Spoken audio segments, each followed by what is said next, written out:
Everyone complains about recent years, but in 536 AD, a mysterious fog plunged Europe, the Middle East, and parts of Asia into darkness for 18 months. Imagine an apocalyptic sky, a dimmed sun that never fully rose, summers turning suddenly cold, snow in months that should have been warm, and harvests failing across whole regions. In the year 536, the world's chroniclers struggled to describe what was happening around them. John of Ephesus, writing from the Eastern Mediterranean, recorded that the sun became dark and its darkness lasted for 18 months. Each day it shone for about 4 hours, but this light was only a feeble shadow. He described snow falling in summer, crops withering in the fields, and hunger tightening its grip on the cities and villages. Far to the east, the Chinese official histories captured the same sense of confusion and dread. The Book of Sui notes that in the year 536 yellow dust rained down like snow, and that the sky remained dim from February to October.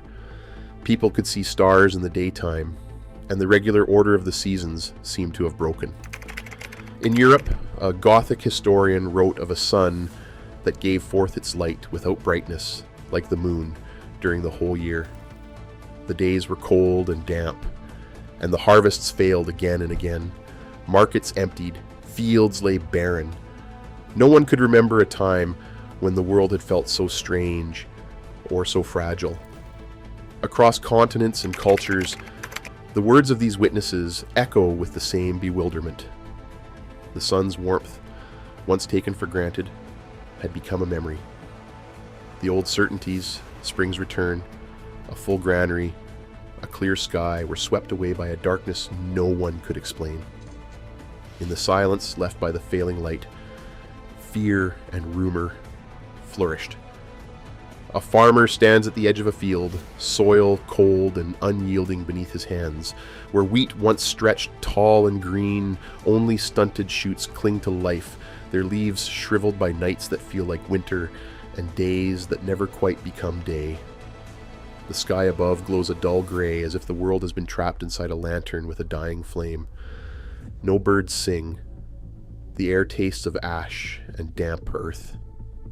Each morning, the farmer searches the horizon for a sign that the sun will return, but the light remains thin and sickly, unable to warm his skin or coax his crops to grow.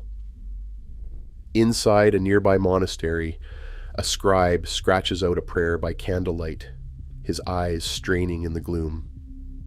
He writes of omens and divine anger, of a sun that hides its face and a world that seems abandoned. The monks debate whether the darkness is a punishment or a warning, their chants echoing in stone halls, grown colder with each passing week. At market, baskets sit empty. Neighbors trade stories of snow falling in the heart of summer, of children shivering beneath blankets as hunger gnaws at their bellies. Old men recall years when the harvest failed, but none can remember a time when even hope seemed to have withered. Each day brings new rumors of distant lands swallowed by fog, of cities where famine stalks the streets. In this dim world, faith and fear mingle with every breath. The question on every tongue is simple: how much longer can anyone endure? Hidden in the trunks of ancient trees, the disaster of 536 left its mark. Dendrochronologists, scientists who study tree rings, have built calendars stretching back thousands of years, each ring a record of a single summer's growth. In the mid-530s, something extraordinary happened. Across Europe, the Caucasus, and as far as East Asia, tree rings from this period are unusually narrow, sometimes barely visible to the naked eye.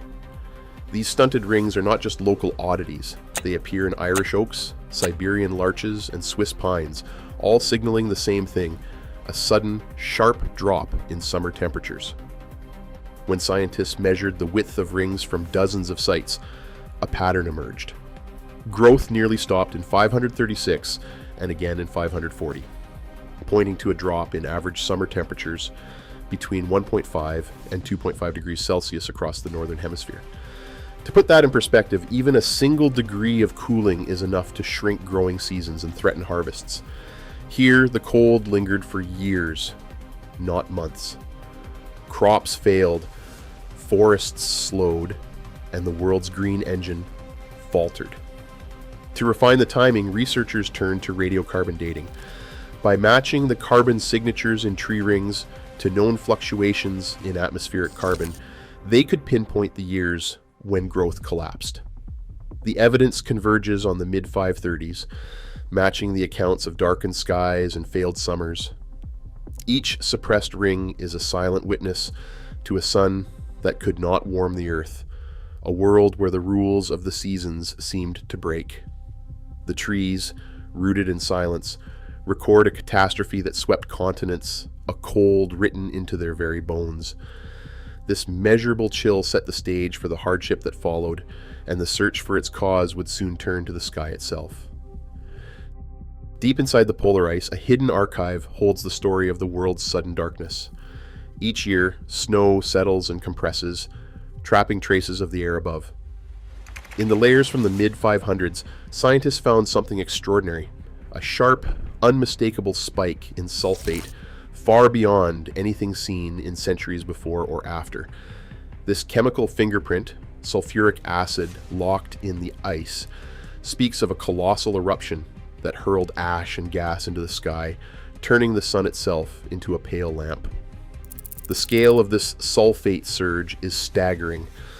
Greenland's ice reveals a pulse so intense that it rivals the fallout from any eruption in the last 2 millennia. Antarctica's cores echo the signal a few years later, suggesting that not just one, but perhaps 2 massive blasts sent sulfur clouds swirling around the globe.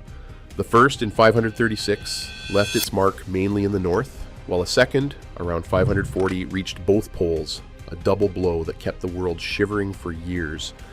To pinpoint the culprit, researchers sift through volcanic glass shards, tiny splinters of ancient ash buried in the ice. The chemistry of these shards is like a signature. In the bipolar 540 layer, the composition matches the Tierra Blanca Jovan eruption of Ilopango in Central America, high in potassium and sulfur, distinct from other candidates. The eruption's force was enough to blanket El Salvador in ash, kill thousands, and send sulfur high into the stratosphere, where winds carried it across hemispheres. But the story is uncertain. The 536 event, with its northern-only sulfate, hints at a different, still unknown volcano, perhaps in the high latitudes, its identity lost to time. Some shards remain untested, and debates continue over the precise match. What is certain is the chain of evidence. A chemical veil rose into the stratosphere, dimmed the sun, and left a cold scar in both ice and memory. The world's misery in 536 began with a burst of fire, the echoes of which still linger in the frozen silence of the poles. In the dim light of 536, the world's market staggered. Ledgers from the eastern Mediterranean show grain prices spiking. Wheat in Constantinople cost twice what it had just 2 years earlier. Merchants, once confident in the rhythms of trade, watched as ships sat idle and cargoes dwindled. Papyri from Egypt record fewer shipments leaving the ports, with trade volume across the Mediterranean falling by nearly a third. The usual flow of grain from the Nile to the hungry cities of the empire slowed to a trickle. In distant markets, the price of barley and millet soared, and even fallback crops became luxuries. Anonymous hands noted the shortages in cramped script, margins filled with calculations that no longer added up. The world's commercial arteries, once pulsing with goods and gold, now strained under the weight of scarcity. Hunger was no longer a rumor or a threat.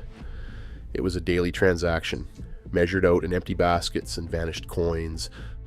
Bones unearthed from graves across the Mediterranean and northern Europe carry the scars of these lost years. Children's skeletons show growth arrest lines, thin bands etched into the long bones, each one a record of a season when hunger stopped bodies from growing. In some cemeteries, the number of young buried rises sharply, while the bones of adults reveal signs of chronic malnutrition, porous skulls, stunted limbs, teeth marked by enamel hypoplasia. These are not isolated cases, but patterns repeated across regions. In Egypt, surviving census fragments hint at a drop in births through the 540s as famine made families smaller and survival uncertain. By 541, the world's defenses were already worn thin. That year, plague swept out of Egypt and into Constantinople, finding a population weakened by years of hunger. The pandemic that followed would kill millions, but its roots lay in the silent, grinding stress of the years when the sun failed and the earth could not feed its people. When the sun all but vanished and summer snow fell, survival meant enduring unknown terrors in the half-light. Today, our world remains vulnerable to upheavals beyond our control. The next veil could fall without warning. In the shadow of 536, every sunrise is a fragile promise. Share your thoughts below.